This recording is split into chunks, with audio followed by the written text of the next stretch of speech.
Hi, അസ്സലാമു അലൈക്കും. എല്ലാവർക്കും സുഖമാണെന്ന് വിചാരിക്കുന്നു. ഒരു എക്സ്പീരിയൻസ് നിങ്ങളായിട്ട് ഷെയർ ചെയ്യാച്ചു. എൻ്റെ ഒരു ഫ്രണ്ട് കുറച്ച് സൈഡ് ഭയങ്കര വായനോണ്ടാണ്.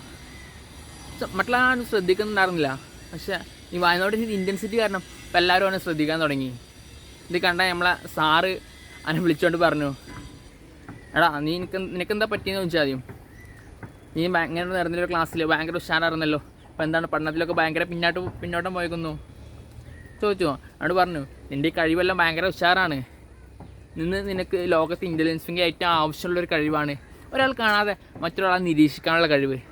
അത് നിനക്ക് വളരെയധികമുണ്ട്. നീ ഈ കഴിവിൽ തന്നെ കോൺസെൻട്രേറ്റ് ചെയ്തോ, ബട്ട് അതിനെ പോസിറ്റീവായി നീ ഉപയോഗിച്ചോ. അപ്പം നിനക്ക് ഇന്ന് ലോകത്തിലെ ഇൻ്റലിജൻസിലെ ഏറ്റവും ഉന്നതമായ സ്ഥാനത്തേക്ക് എത്താൻ പറ്റുന്നു. പിറ്റേ ദിവസം മുതൽ ഭയങ്കര എന്തൂസിയാസ്റ്റിക് അവൻ ആ ഒരു പരിപാടി വിട്ട് കളഞ്ഞു. ഇമാജിൻ, ഒരു സാറ് അവനെ വിളിച്ചോണ്ട് പറയാൻ, എടാ നീ എന്താണ് ചെയ്യുന്നത്, നിനക്ക് വല്ല ബോധമുണ്ടോ? നീ പഠിക്കുന്ന സമയത്ത് പഠിക്കുക, അല്ലാതെ ഇങ്ങനത്തെ ഓരോ കാര്യങ്ങൾ പോയിട്ടുണ്ടെങ്കിൽ നിൻ്റെ ശ്രദ്ധ പോവും, നിൻ്റെ മാർക്കിൻ്റെ റിസൾട്ട് കണ്ടോ അങ്ങനെ പറഞ്ഞു. What will happen? ഈ രണ്ട് സാറുമാരും ചെയ്ത ഒരേ കാര്യമാണ്, ആ ഒരു സ്വഭാവം മാറ്റിയെടുക്കുക എന്നുള്ളത്, ബട്ട് ഇൻ ഡിഫറെൻറ്റ് വേസ്.